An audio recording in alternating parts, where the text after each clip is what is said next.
Good evening, everybody. It's Thursday night, 8 o'clock p.m., and this is Treasure Tales. As many of you may know that are Treasure Talk fans, we are no longer on Facebook with our live stream because of Facebook dilemmas. So we are now strictly on YouTube and Twitter for now, and this is probably how it will remain in perpetuity. We just got tired of dealing with the all the problems with Facebook and their various community standards that only apply to certain people and not hackers and other morons and connectivity problems constantly with Facebook. So we just made an executive decision that we were no longer going to do Facebook, and we're strictly on YouTube from now on. And there'll be one little slight change tonight. Is My co-host Liz, the Digging Canuck, is having some work done at her house, and all of her computer equipment is packed up. Now she may stop in the chat on her phone, but all of her live streaming equipment was packed up as they work on the live stream studio where she sits. And so she couldn't be with us tonight as a co-host, but she may indeed be with us as a guest in the chat. So if you see her there, tell her I said hello. So there's a lot of stuff been going on. And I think, with this migration strictly to YouTube and Twitter, I think it's running smoothly. It may take a little while for people to fully learn that we're not on Facebook any longer, a few more weeks, but that's okay. We're going to persevere, and I think we'll be much better for the fact that we're no longer involved with Facebook. A lot of people just don't like Facebook, and I happen to be one of them. So there's that. And tonight we've got a couple of really cool guests for you. If any of you have ever done any type of cruising and might want to know about how to take your detectors with you on your cruises, then you will be happy to hear from our one guest tonight. And then we have another very exciting guest. And sometimes the internet works, sometimes it doesn't where they live. So just kind of bear with us. We'll struggle through this and get it done. But we want to introduce you to this person. And I have a real good time tonight. So lots of stuff beginning to happen. We're coming into the season. I know with a lot of y'all up north, it's getting pretty cold and your leaves are finally starting to change.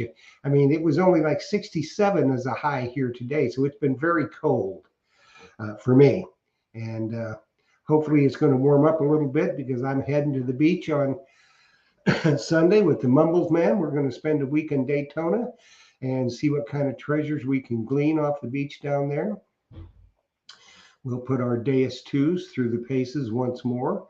And I certainly feel that it is definitely up to the challenge, but we'll check that out with Mumbles Man here in just a little bit. He's going to be my co-host tonight, and most of you know him. If you don't, then you're in for a treat as well. So let's bring on the Mumbles Man, and then we'll say hello to everybody, and we'll get started. So here is my co-host for tonight, my brother from another mother, Tim the Mumbles Man Naylor. Hey, I don't know, sounds like Tim the Tool Man, doesn't it? Yeah, I've been called that before. Not necessarily man, but I've been called a. Yeah, I understand. So you ready for next week? I'm prepared. Everything is sitting out in a suitcase, and I feel like John.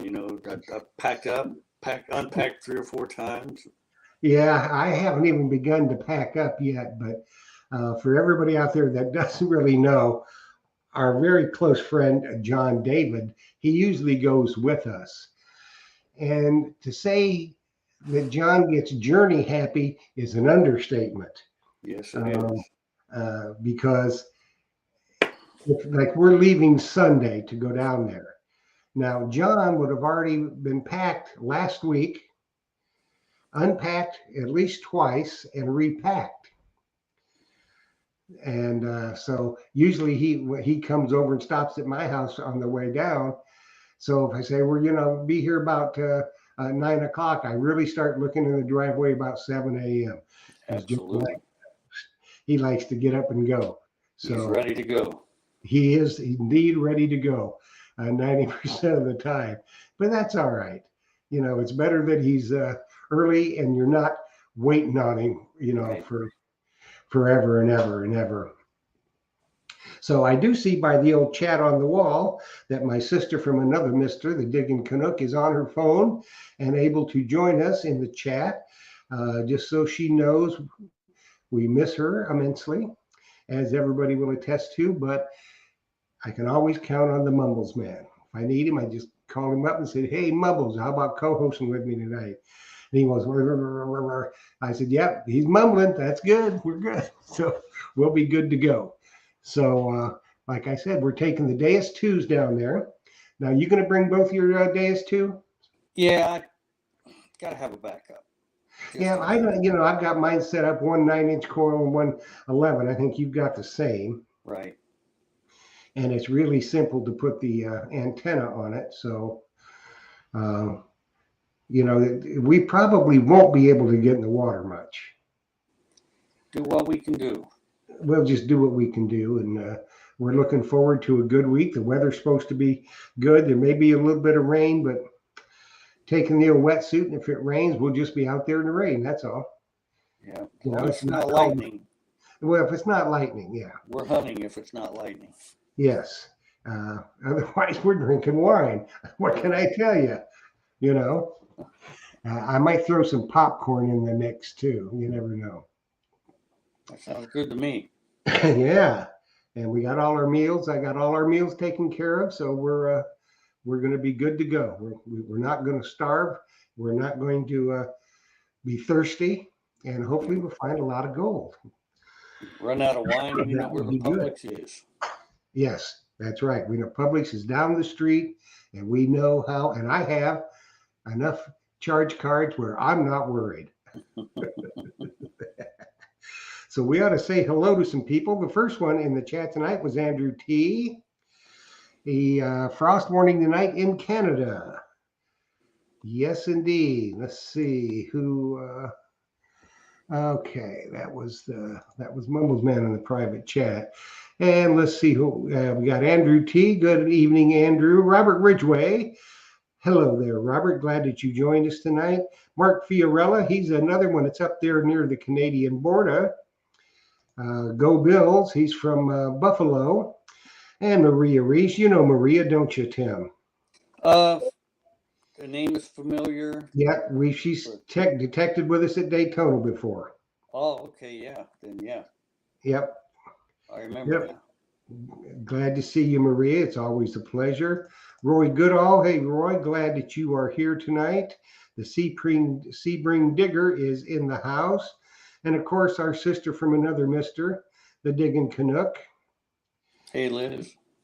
is in the house. And our other brother from another mother, from Myers Metal Detectors, is in the house. And let's see, that's probably about everybody that's in the chat right now. There'll be more joining us, I'm sure.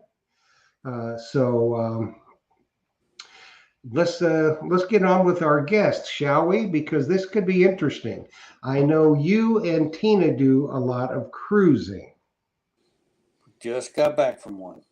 Um, have you taken your detector with you yet? No, I'm reluctant to take my detector because you're only allowed like 2-3 hours at the beach or on shore, and 2 or 3 hours is nothing.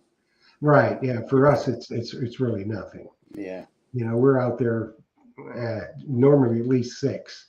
Yeah. Minimum. So, but if depending on the type of cruise you're on, why maybe then. But our guest Howard Metz, many of you have seen Howard before. He's a diver. He's does all kinds of detecting. I think he's very familiar with the Blue Nemo, and he has done a lot of cruise detecting. And so we're going to talk about that and a number of other things. And he lives right down in the Tampa Bay area. And he's a wonderful, wonderful fellow, very interesting and very accomplished. And we're going to explore Howard Metz tonight, get to know Howard more about him and what makes him tick and how he treasure hunts. So let's go ahead and bring Howard on and see how it goes. Hey, Howard. Hey guys, how you doing?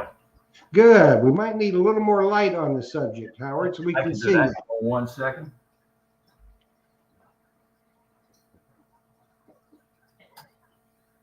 There we go. That's much better. Much, much better. Now you can see me. Yeah, a little better. Yeah. So what's been going on in Howard Metz? Oh, we just came back from a carnival cruise. We came back this past Saturday, and it was just a short one. We hit Dominican Republic and Grand Turk. Uh-huh. So we did take the pulse dives. Oh, well, that's another thing if you're really into. And Yeah. we got these, of course, from Myers metal detectors. Uh-huh. A lot of fun, but we did not bring our weight belts, and it's kind of hard staying on the bottom without a weight belt. Yeah, it would Ounce be. coins, nothing really interesting. A lot of trash. Well, there's always that. Did you use the Nemo? No Nemo this time, no. We went with a group from our boat club. Mm-hmm. So more of a social event as opposed to metal detecting. Well, that has its pluses for sure. Oh, yes. You No, know. we had a great time out there. Ate too much food, of course.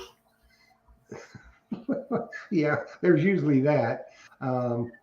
So a lot of times you will take your detectors with you. I always do on a cruise, except this time because it was a social event, I just took the little ones with me. And Okay. those groups. And there's something that don't most of them have like an island or something. Oh, yes. In fact, my favorite place to go is the private islands that the cruise ships have. And you can take them on Norwegian cruises, Carnival cruises, Royal Caribbean, and go on their private islands. And we clean up on the private islands. I mean, it's fantastic. Well, that's And good. You do get to hunt the private islands. I heard Mr. Naylor saying it's like 3 hours. I mean, I get up, we're the first ones out, which is usually 8 o'clock. Mm-hmm. And we're on the island very quickly.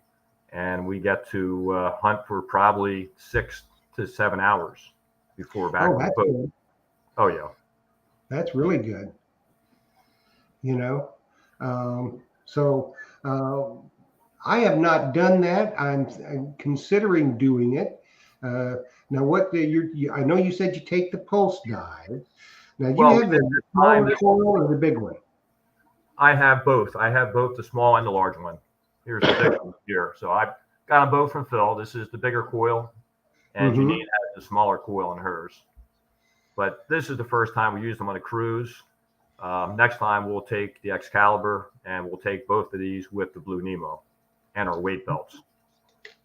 So the game plan is to hit the deep water in the private islands with the Blue Nemo and the weight belts, and then Right. I'll do the water with my Excalibur. Mm-hmm. Have you tried the Deus 2 yet? I have not. In fact, I'm looking forward to see what this new Mind Lab does underwater. I'm hearing some good things about it. As long as it doesn't leak, I would love to get that for cruising. Right. Well, you might want to check out the Deus 2. Stop by Phil's store and check out the Deus 2 because I have had it in the water probably already, I would say easily 60, 70 hours underwater and no problems at all. Okay. And how is it? I understand, or you have to charge both the coil, and the little, I guess, and the pod. You have to charge 2 items on it. Yeah, and it's got the bone conducted headphones for diving, Okay. which you would really, really like. And well, it's not a problem because they send you the charging cord, and it is. Let me bring Tim back in. He lost his sound. But the Deus 2 charging cord it branches off into 3. So you can charge headphones, remote control, and coil all at the same time. and it does come with a antenna for underwater. Now, how And, compact is that, Jeff, for packing on a cruise? I like oh, that. New very. Milan down like 24, 25 inches. Yeah, well, I tell you what, you can take this. I'll just show you. Let's see. This is my Deus 2. I've got it all extended, but it goes down to nothing. It's going to go down easily. It'll definitely fit in a carry-on. Yes. Oh, wow. There you go. Nice. Okay. And you can take it apart, no problem, and put it in a carry-on, and it's light. And I tell you what, I've had the Equinox, and I had I think 4 of them flood on me. So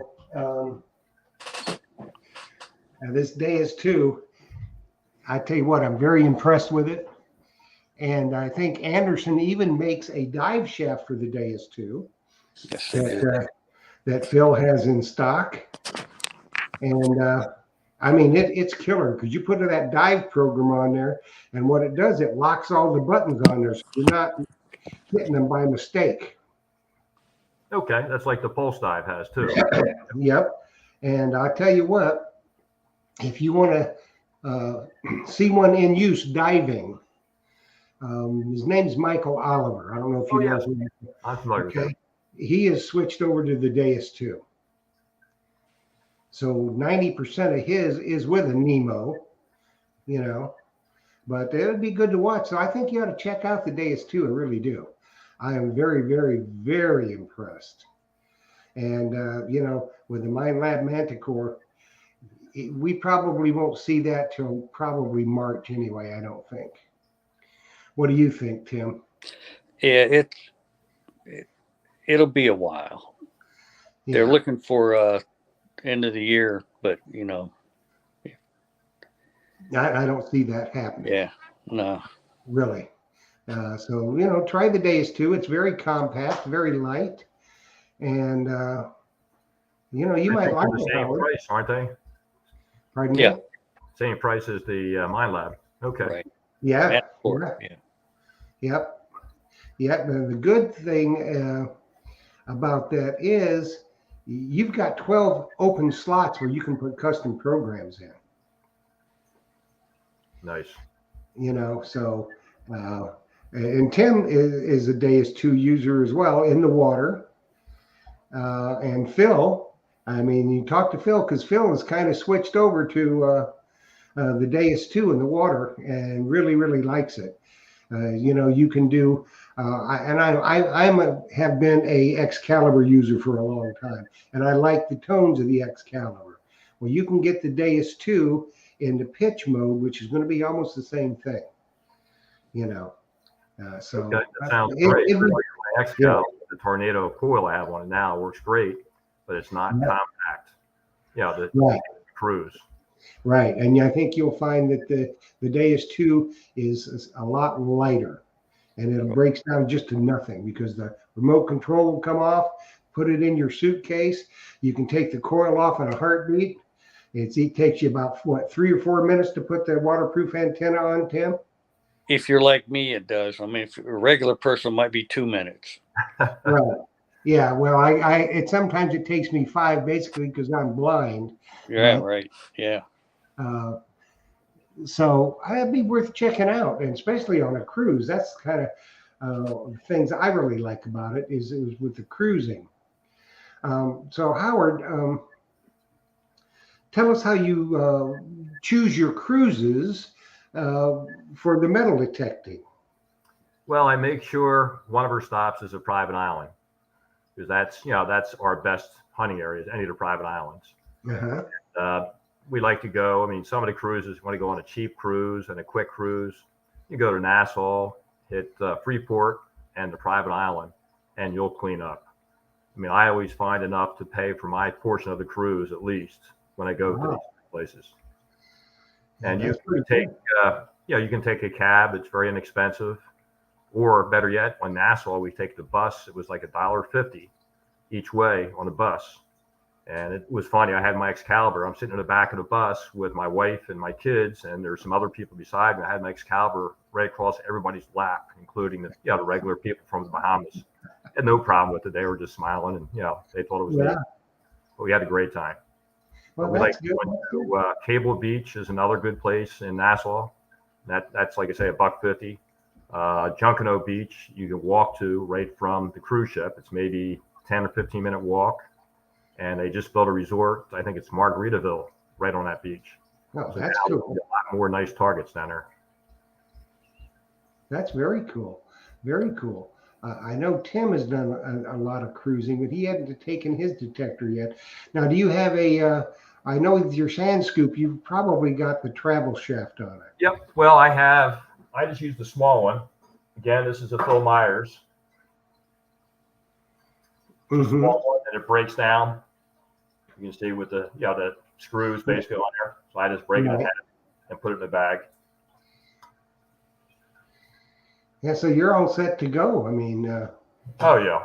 And what I like about this, I've got a stealth scoop also, but I just see that big point on there when you're somewhere else, out of the country. That big point can scare people.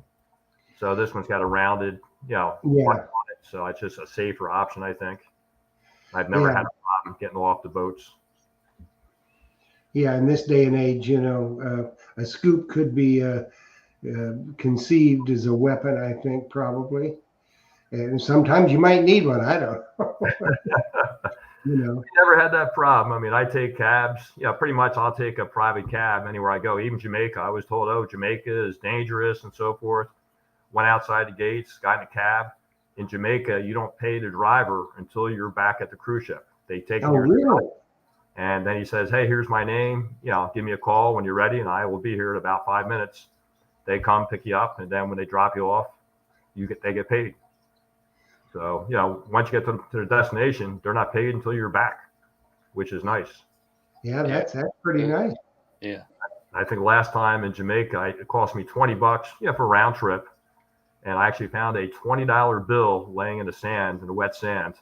So my trip was free that particular day. Plus, I found a gold ring at this beach, and I found a pair of sunglasses for somebody who had lost them, and I gave it back to him, of course. Well, do you find, Howard, that on those beaches, at the private islands and that type of thing, that better quality of jewelry than what we're generally been seeing here in the States? Because people are buying tungsten and stainless steel and yes, I think at least in the Bahamas, I mean, I found some really nice rings in Nassau.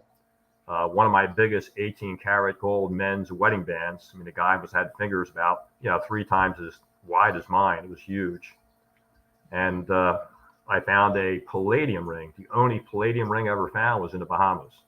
And palladium is worth more than gold. I've never found one of those before. Wow. Looks like we better get a cruise up there, Mumbles. Yeah, I'm ready. Now, another place that's really good is Aruba. We went to Aruba, and we met a guy that lives out there that we know, and his wife happens to be a judge on the island. But he met my wife on a cruise ship, took her in his Mercedes, to where we were hunting, and he hunts with the Equinox 800. And he takes one of these diving machines that pulls you through the water, and basically what he does, everything has a coral bottom to it. You have about 6 inches of sand. After that, it's all coral rocks. He blows the sand away when he has a target and just looks down. You can see that gold shining and picks it up. You can't beat that with a big stick, I'll tell you. And we went right at the Ritz-Carlton, which has really nice, expensive jewelry, I can tell you. Yeah. And there's 3 or 4 other motels right on down in a line down there. It's called Palm Beach in Aruba. So when do you think is the best time to go there to hunt? Aruba doesn't matter. I mean, it's always good down there. This guy, he lives there. He basically is a Mr. Mom, drops the kids off at school, hunts. He has 6 Equinox 800s right now, and he finds so much jewelry. It's crazy. Well, we got a question from Mark Fiorella. He wants to know customs. Are you having any trouble with customs? Nope, never had a problem with customs. Customs knows what metal detectors are. The only so time I had a problem is had my old Excalibur case, looks like a rifle case. right. Muhammad stopped me and another guy with me because they thought we had rifles. That'll bring up a stop. Oh yeah. Yeah, they'll definitely get you then. So you do a lot of diving and stuff right around Tampa there, don't you, Howard, with your club? Looking for people's rings under docks. Be surprised how many people drop their rings off of boats. Oh yeah, yeah. It's really, people don't think about it, but they're getting ready to go out in the boat and they're lubing up with sunscreen and stuff, and stuff falls right off. Sure. And you're using your Nemo a lot for that, aren't you? Nemo, or sometimes a hookah rig. I've got a hookah also to hook up to my scuba tank. Oh, okay. That's how deep the water is. If it's less than 10 foot, I'll take the Blue Nemo. Yeah. Okay. Have you were considering about getting the Nomad? No, we're scuba certified, so we can dive. Okay. Yeah, because I think the Nomad goes down to what, 35 to 40 feet? 30 feet. 30? Yep. Yeah. So I imagine, somebody could make a fairly good living if they didn't charge too much right around the docks and the piers, where all the boaters are. Well, the problem is, Jeff, the last 3 rings I checked for, I actually found them. You have no visibility. Might as well have your eyes closed. I mean, that's how the visibility is. Well, that wouldn't be good. And a lot of people would probably freak out. I mean, I have no problem with it. And the machine I use vibrates and makes noise, so I can hear it when it goes off. Well, that would make more sense. Now, you're involved with a club there in your area, right? Yep, Suncoast Research and Recovery Club. Tell us a little bit about that. Club's been around for a long time. We do a lot of hunting for people's, lost items. I think we're up to, documented right now, I think it's 735 returns at this time. Oh, that's good. So mostly water returns, wedding bands, engagement rings, but sometimes it's a watch. It could be a bracelet or necklace, pendant. Mm-hmm. Okay, I know what I was going to ask you tonight, Howard. I was watching, of course, the Beyond Oak Island last night, and they were down in Tampa on Honeymoon Island.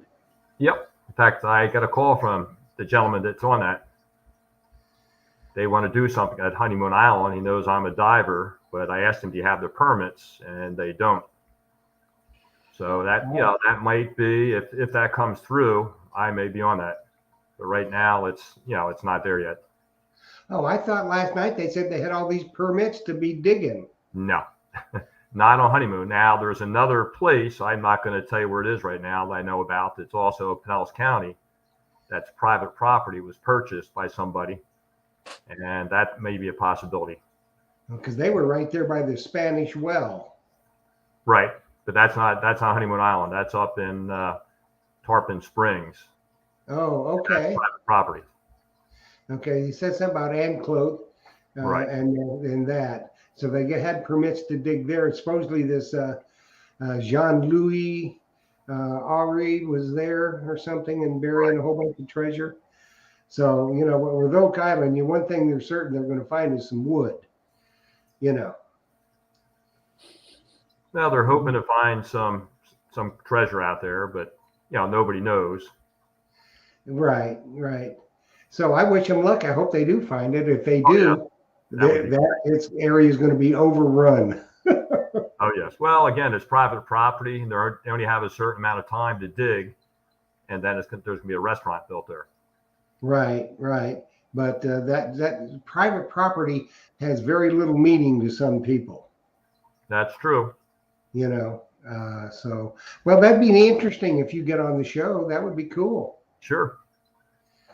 You might be the one to discover the treasure. That would be cool. So, what else is going on in the life of Howard? Oh, that's all right now. It's I'm tending to my stone crab pots, so it's stone crab season here. Oh yeah. Are you harvesting a bunch of stone crabs? We got a few last week. As soon as we came back from the cruise, we pulled the pots, and we got enough, for a nice meal. We'll be over. What's that now, Tim? So we'll be over. Oh, you'll be over. Okay. Yeah, they are good. It's a lot of work, though. I mean, I'm 66 now. Those crab pots are getting awful heavy pulling them up. Yeah. One That's why has a I'm bag doing of it. concrete in the bottom. That's why I'm not doing it because I'm 73 and I'm definitely not going to do it. I'll eat the stone crabs, but I'm not pulling up no stone crab pots. You know, I'm a little long in the tooth for that kind of thing. So, what's next in line for Howard and as far as adventures? Well, Janine wants to go to Europe, so we'll have to see what happens over there with everything going on in the world. That's a possibility next year, Uh-huh. and possibly another cruise. Will European involve cruise. private islands.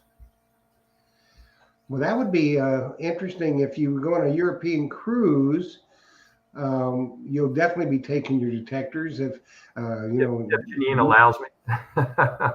Yeah, well, that's true. That's true. But over there, you're liable to get that 24 karat stuff. It's possible, but there's a lot of rules over there too. You got to be careful. In the water, most of the places you're okay, except for Greece. They won't let you do it. They won't let you hunt the water in Greece? No, there's too many artifacts over there, and they don't want you doing that in Greece. So France, yes. Italy, yes. Well, in Italy, I'd just be. And I think Greece, and I think Turkey was another port, which I don't know if you can in Turkey or not. I haven't explored that yet. I don't know. I have to ask Dillick about that.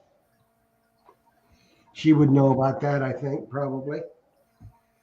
So that sounds interesting.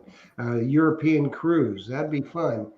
We I had think one set up before COVID, and of course, with COVID, it got canceled. So that would have yeah, been nice. And my yeah. brother Well, lives in the south of France, and he lives in a building that's from the 1500s. And he said there's all kinds of Roman history out there. But nice. just like England, you're supposed to turn it in, and if they let you keep it, who knows? Yeah, well, that's the thing with England. If you've got to turn everything in. That's what we did when we were there. And it took how long did it take us? We were there in September, and we got our stuff probably in into February, Tim. Yeah, somewhere. Yeah, it's about February, the end of February, March. Which They wasn't. were, and they were short of help because of COVID, so it took them a little longer than normal. Yeah. Now, some of the, if you find something really unique, like Grant Hansen, who was our guest on Treasure Talk Monday night, found a Viking bracelet. Oh, wow. So he thinks it could be up to 2 years before he gets it back. If, they're going to make him an offer on it. He doesn't have to accept it, but, the British Museum want to make an offer. Sure. It must And be that's where it is over there. Jeff, is this a gold bracelet? No, it wasn't a gold bracelet. It was something different, wasn't it, Tim? I think he said it was silver. Silver. Okay. Was it silver? Yeah, but it definitely was a Viking. Oh, yeah. Wow. So that was something very, very unique. Because we didn't see anybody find any. I mean, we had some people find a couple things from the Bronze Age, but nothing Viking, which kind of surprised me because where we were at, there was all kinds of, that was Saxon area, and the Vikings and the Saxons were, fighting all the time. So, but we found some Saxon stuff, didn't we, Tim? Yep, absolutely. So that was fun. What was that? No gold staters. One of the people in our group found a stater. Okay, nice. Yeah, and neither Tim or I did. And another fellow from down in Tampa, Danny Graham, was with us. And we didn't find any. We found hammers and some Romans and stuff, but we didn't find any gold staters. So hammered silver's nice too. Yes, well, it wasn't bad. Oh yeah. It wasn't bad. So Danny Graham's over there right now with Chicago Ron. So they're over there having a good time. He'll be on this show a couple weeks, I think. and we'll find out about his England trip. Um, so you got a lot of stuff planned and a lot going on. If people want to join your club, how would they go about it, Howard? They can go to srarc.com and then come to one of our meetings, and they can fill the paperwork out at the meeting. And we charge, it's $35 a year. That includes 2 barbecues, the club supplies, the meat. We do pulled pork, wings, or chicken of some sort. Everybody brings to share. And we have a couple of seated hunts also during these picnics. And we do charge $10 a person. It's done at Fort DeSoto Park. So we have it on the beach. Okay, sounds cool. Sounds very, very good. Well, Howard, thanks so much for joining us tonight. We wish you all the luck. I hope you get to go on that European cruise, and maybe your wife will let you take a detector. Sure, and if so, we'll have a video on it, so it'll be interesting. Sneak one on anyway. Yeah, we probably will, believe me. Especially if I get the dais, that would be nice. Yes, I think that you will definitely like the dais. I really do. So, zip on down to Phil's shop, and he can show you one, and I think you'll like it. Sounds good. Thanks, Jeff. All right. Thanks, Howard, for stopping by. We appreciate it. Good luck and happy hunting. Okay, thanks. See you, Tim. See you. Good to see you again. Okay. Howard gets around, doesn't he? Yes, he does. He's a traveling man. Yes, he is. Yes, he is, and he does very well. On the detecting front, on the cruises and stuff. Yeah. He's been on Treasure Talk a couple times talking about the cruise detecting, and it is interesting. And I think that'd be something I wouldn't mind doing. You just got to have the right cruise. That kind of stuff. Got to find one around Aruba. Yeah. Well, I don't think we'd have trouble finding the cruise. No. It's just a matter of the timing and all that kind of stuff. I don't know. We might eat ourselves into a coma and wouldn't be able to go detecting. I've come close a few times now. Yeah, we wouldn't be able to carry enough weight belts to weight us down. Oh, well. Now, bobbing around on the surface. That's right. Be bobbing around on the surface. That's right. We would be too. I think I'd just stick to wading. Yeah. Well, we have another guest tonight. She's a very, very interesting young lady, very accomplished, and most of you may know her. Let's just bring her on right now. Hobo Hannah. The one and only. Hello. The one and only Hobo Hannah. Hello there. Hi. I think her internet is going to be in and out, so bear with us, people, as sometimes the internet is. It's not good most of the time. So why don't you introduce yourself to the world and tell everybody a little bit about yourself? Yes. Well, my name is Annie. Can you hear me? Yes. And Yes. I live in Tabor City, North Carolina. I started metal detecting somewhere around 1995. I had read this article in Popular Mechanics. I'll show it to you. I still have it, actually. And anyway, I was always interested before that, but then I read that article and I just said, this is it. So I got my first machine back then. It was a Fisher CZ5. In fact, I still have it. And do you know, I've never sent it in for service. I mean, I've taken it apart with my husband. We've cleaned it, maintenanced it, but it's never given me a problem. I still have it. I love that machine. After that, I got an XCal. It was the XCal, I think it was the 1000. Mm-hmm. I bought that used. And then after that, I got a White's Beach Hunter. Then I got another XCal, the XCal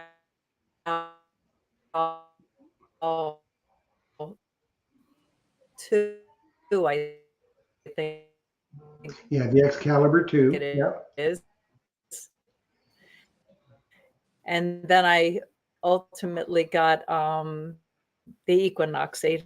So I like to hunt on land. I travel with my machines. My machines have gone to Morocco. I had one on an island off the coast of Africa. The island was like 2 miles by Wow. 2 miles in the Indian Ocean. Hmm. So I took one of my machines there. I've had a machine to Mexico, the Dominican Republic. I've taken them everywhere I go. I wouldn't travel without them. So how did So you do in Mexico? Mexico, some, just coins. I found some jewelry, some gold jewelry. I found a pretty hammered cross. It was a handmade cross. Thought that was kind of neat. I can't say that I found anything really exceptional. The routine gold, even in off the coast of Africa. It was mostly, just gold jewelry from tourists and local money and stuff like that, but no Mhm. real artifacts. But it was fun.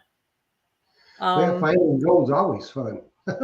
oh, absolutely, absolutely. Um, I think my oldest coin is a 1774 Spanish real. I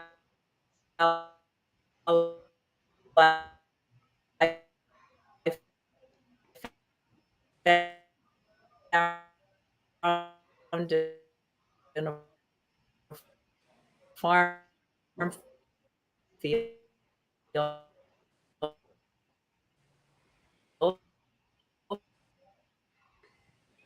Yeah, the internet's really acting up there for her, isn't it? Yeah. And I found 71.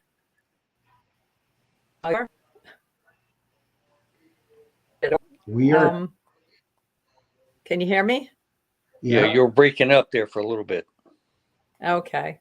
So I don't know what you got or not, but anyway, I showed you my knife. This is my favorite, one of my favorite things. It's an old shaving knife. I found it at a Boy Scout camp, and Wow, that's gotta be old. yeah, it was pretty neat. I found it opened in the dirt, and I pulled it out and took a compressor and blew it out and cleaned it, and it's as sharp and as nice as the day it went in the ground. I'll be So I darned. have that, and um, I don't know. If I can find one, there was one when and I got into the crawl space, ripped up some floorboards. The guy was going to knock it down, and my brother asked him if I could get in it, and the guy laughed. He said, "Listen," he said, "we've gutted this house. We've torn all the wire out. We took all the pipes." And he laughed at my brother. He said, "You tell your sister if she could find something in there, she could keep it." So I said, "All right." So I got under the floorboards. I crawled through the crawl space, couldn't find anything there. So then I put my machine down. I thought I better search the rest of the house, just, a visual search, see if I could find anything. So I went right for the attic, and the house was empty, but the floorboards were cut so different up there. So I started pulling up the floorboards because some of them weren't nailed down. And I reached under the insulation, and there was all this rat shit and mouse shit and everything else, and found a tin lunchbox with a leather handle, and in it was a German Luger. Oh Oh, my And I grabbed that gun. I was like, oh my gosh. I took it home, gave it to my husband, went back, started pulling up more floorboards and pulling up insulation, and I found a Colt revolver. ah, And so I felt good because this man was laughing at me, telling me that I'd never find anything in this house. So then we dropped to the next floor, and the whole floor was caving in. And my sister came with me, and there was a big brick fireplace, and I had read where people hid stuff in fireplaces. So we moved all these boards that were in the front of it without falling through. And there was a mirror on one side of the fireplace. So we took the mirror down, and there was a door behind it that led behind the fireplace. And in the back, we found a set of depression glass. We found all kinds of stuff hidden back there. He didn't even know the room was there. yeah. So I like doing that. I like crawling through old houses. I think that's fun too. And, metal detecting the yards.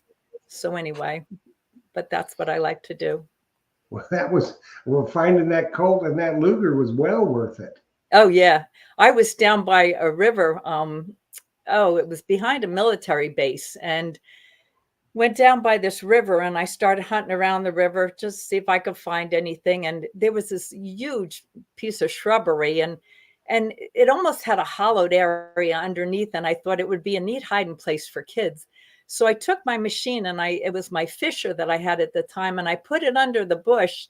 I couldn't really get in there, and it stood, my machine, my Fisher rings almost like a telephone if the target is too big to identify. So it started ringing, and I thought it was probably some empty beer cans or something somebody threw under there. So I put my machine down and I crawled into the shrub, and I found a 100-piece set of mechanics tools somebody had stole and hid it by the river. They must have taken it out of the base and hid it in this bush. I had a 100-piece set of mechanics tool and then another set of something else. I don't know, whatever it was I gave my husband. But yeah, so that was pretty cool too, to find that kind of stuff hidden. In fact, I called the police knowing that it was probably stolen. And I said, listen, if anybody is missing, these tools, I'll be happy to give them back. And the police said, well, we'll give you so many days. If nobody calls, they're yours. I said, okay. And of course, nobody was going to call because I'm sure they still hear me. Yeah. Oh, Keep okay. going. So anyway, and I guess about a year ago, I was hunting in a lake and found a kid's graduation ring. And it was in July when I found it. The kid had graduated in May. So I gave it to my son. I said, see if you can find this kid on social media. I said, I'd like to give him back his ring because, they're a big expense for parents. And, I hated to see the kid not have it. He just got it. So when my son looked him up, he said, don't pursue this, Mom. And I said, why? He said, the kid's dead. And I was like, what? And the kid had been killed in a car accident the month after he graduated. So then I didn't know what to do with the ring because I felt maybe his parents put his ashes in the lake and his ring, you know what I mean? Maybe this was something they did. And I thought, I couldn't keep it, but I didn't know what to do. So I read all the articles I could about his accident, and the principal of his school was quoted in the article. So I called him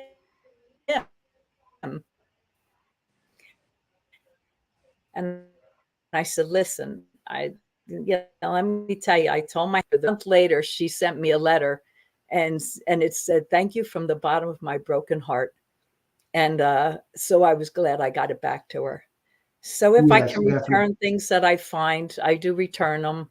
I've found jewelry for people. They see me on the beach. They ask me if I could find their rings. And so I do that. But I don't know. That's about it. Now, you live in Tabor, right? Tabor City. I'm about probably about 20 to 30 minutes from North Myrtle Beach. So the southeast part of North Carolina. So that's, I'll usually head down to Myrtle Beach. I'll hunt down there, North Myrtle Beach. I go up by Wilmington. Sometimes I hunt up there. I hunt, Wrightsville Beach up in Wilmington. It just depends. Oh yeah, excuse me. Wilmington's real nice. I found somebody's was born there. So. Oh, really? Yeah. Yeah, I found somebody's Apple Watch there one to July, and I found it in the ocean. It was still working. So I find a lot of cell phones. I don't know. I've got a bag full right now. I got to go take, and I try to give them back to people, but most people say they've already replaced it. They don't want them. And for what it's crazy, the money they pay for them, and they just, I don't know. I don't get it. So I have a lot of cell phones. Because they just make monthly payments on their bill. That's what they do. They lose their phone on a Saturday afternoon, and by Sunday morning, or Saturday night, they've usually got a new phone. They just go to the store, and then they're making the monthly payments on it. It doesn't mean anything. So well, that's what happens. Now, are you going to be going? Yeah, are you going to be going to Digstock in March? No, I've thought about going. I don't know. Maybe one of these days I'll get there. Sometimes I travel with a group of women that metal detect. We meet up in Florida and different places, and we'll metal detect as a group. Most of the time I go by myself. Um, like I said, when I travel, what I do when I fly is I break my machine down, because my fear is, depending on when I'm traveling, I'm always afraid that somebody in like customs or one of these guards, they're gonna just confiscate my machine. So I pack the shaft in my check-on, and I take my electronics in a backpack. And then what I do is I make a picture of the cover of my metal detecting and directions or whatever, the manual. So this way I can show them the manual, just the cover, and I have it in pieces in my check-on luggage. So this way, if anybody takes part of it, that's all they're getting is part of it. And that's how I travel with it. Then when I get Right. to where I'm going, I immediately put it together. So that's what I do. But anyway, Yeah, that's a good idea. That's a real good idea. Of course, when we travel, both Tim and I, we just would strictly take our machines and carry on because the daises break down so small. yeah. See, Right. I'm always afraid to do it with, well, yeah, with the carry-on. Yeah, I guess I don't know that mine would fit in the carry-on. Yeah, I just keep it in my backpack. This way it's with me by the seat. And I know what's happening to it, who's touching it and everything else. So yeah, I'm just Yeah, nervous when I travel with it. But yeah, the Equinox breaks down pretty good. Um, I'm trying to think. I forget what I took to some of the other countries. I don't even remember. I haven't had the Equinox that long, only a couple years. So I haven't done a lot of traveling lately, but I think I took my White's Beach Hunter to the island in the Indian Ocean. hmm, So anyway, it was pretty good there too, because it's funny when you go to these on this island. I was metal detecting, and it was a small island. It was very primitive. When we arrived there on a boat, they picked us up in an ox cart. There were no cars, and so I hunted every day on the beach. And every day, a couple natives would come out of the jungle and they'd sit on the edge of the forest and they'd watch me, but they wouldn't talk to me. And each day, more of them would come out, and you'd see them stretching their necks and looking, trying to see what I was. At least 15 were sitting on the side of at the edge of the beach, but they wouldn't come near me. So finally, this French woman on the island, she came up to me one day and she said, "Would you explain to my friends and I, what do you do every day on the beach?" So I went over and I talked to them about metal detecting. She said, "I have to tell you, the natives on this island think you are touched." I said, "What?" She said, "You are touched in the head." I said, "Why is that?" She said, "Well, they have a name for you on this island. They call you the crazy lady that wanders the beach and doesn't know which way to go." So she said they're afraid of you and they won't come near you. So I thought that was pretty funny. Yeah, they're all afraid of me on this island because they didn't know what a metal detector was. And I never even thought about it. And I wondered why they watched me every day, but nobody would talk to me. They just kept staring. And yeah, so they thought I was touched in the head because I was out metal detecting. They didn't know what I was doing. So anyway, so it is pretty cool when you well, metal detect in another country. yeah, What? they weren't going to bother the crazy woman. So Yeah, that's it. I was nuts, so they weren't coming near me. So I thought that was pretty funny. But yeah, I guess I never thought about it when I was doing it. But yeah, the more places I go with it, it's funny how people look and they have no idea what you're doing. So anyway, Yeah. So what's next for Hobo Hannah? but I do enjoy it. Was talking to my husband. I want to plan a trip. I want to go somewhere again where I can metal detect. That's the only, that's my goal. I mean, I like cruises. Don't get me wrong, but I want to get to where I'm going. I want to get myself planted, and I want to metal detect. I don't want somebody to tell me you only have 3 hours and then you got to go.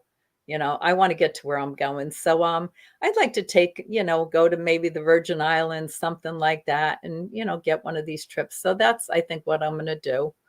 Um, I So like what do to you be do with your husband while you're detecting? Does he go with you, or does he just sit in the shed? sometimes Well, sometimes he'll dig for me. Sometimes I'll bring a machine for him. He doesn't really hunt a lot, once in a while he'll dig for me. And I mean, if we go on a trip, he'll snorkel with me and things like that. We'll try to do it together. But this is something that I love to do. So, he doesn't mind going. He'll hang out and he likes to swim. He loves the water. So, he gets to enjoy it. He just, doesn't metal detect quite as much as I do. But my sister does, although she lives in New Jersey. So we don't get together that often, but I'll go up and hunt with her sometimes too. Well, there's some So, good yeah. areas up there to hunt. Find some good stuff in that Oh, area. yeah. Well, we grew up there and we grew up not far from Monmouth Battlefield. So, and I knew all the farmers because I spent my whole life there on a farm. So I knew so many people there. So it was easy to get permission to hunt, always really welcoming and invited us to go with them hunting. And so I had a lot of fun with them up there. So, in fact, my sister, I think, still belongs to that club. She still hunts with those guys. So anyway, so yeah, so Very I'll hunt cool. with her when I can. Well, very, very good. Well, Hobo Hannah, we want to thank you so much for coming on tonight and sharing your stories. They're just absolutely fascinating. And hopefully, the next time y'all in your group comes to Florida, give us a shout. Maybe we can get a hunt up. And Yeah, I will. Well, that I found you because I was at Myers Metal Detectors, and I think I bought a scoop from him, and that's how I found out about you guys through Phil. I happened to be at his shop. That's where we all hang out. that's Yeah, where we well, hung out. it's a great place to hang out. Yeah. It's great. So yeah, I love the scoop I got from him. Oh my gosh, I use it constantly. It's the best scoop I've gotten so far. So I really Well, like it. good. Very, very good. Well, hopefully we'll get to see you sometime down here in Florida. All righty. It was good talking with you. All right. Thanks. And we'll see you later. Okay, bye Good bye to now. meet you. Happy hunting. Thank you. You too. She's got some fascinating stories, Timmy. Yeah. Uh, Pulling I, out a German Luger and a Colt. yeah. Yeah. Well, the one on the beach with the natives watching her, they're not going to bother her at all. She's a crazy woman. So, they're not going to bother her at all. I think that's pretty cool. Yeah. And that's kind of what Treasure Tales is all about. And so I'm just going to run something here real quick. Let's see. Let's see. Here we go. Maybe.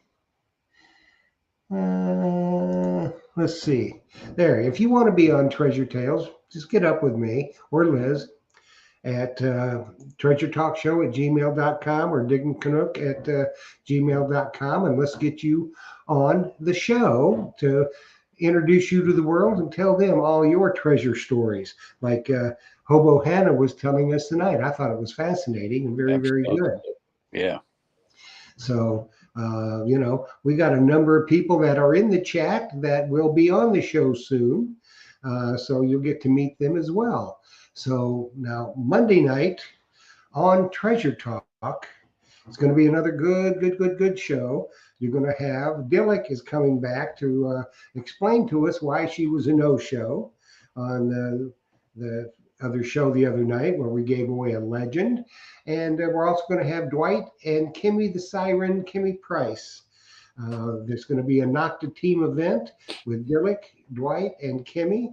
And we're going to be giving away 2 Nocta Macro coils of your choice. There'll be 2 winners. So if you have any Nocta machine, you can get one of the coils that you don't have that you've been wanting. But you have to get on. You got to find the video that I posted here on YouTube for the October 24th giveaway show. And you've got to, first of all, you got to be a subscriber and a member of Treasure Talk YouTube to be eligible to win. And just watch that video, follow the directions, get entered, and you might win a Nocta coil for your detector. So Tim, thanks for sitting in for the Digging Canuck tonight. I appreciate it. My pleasure. Anytime.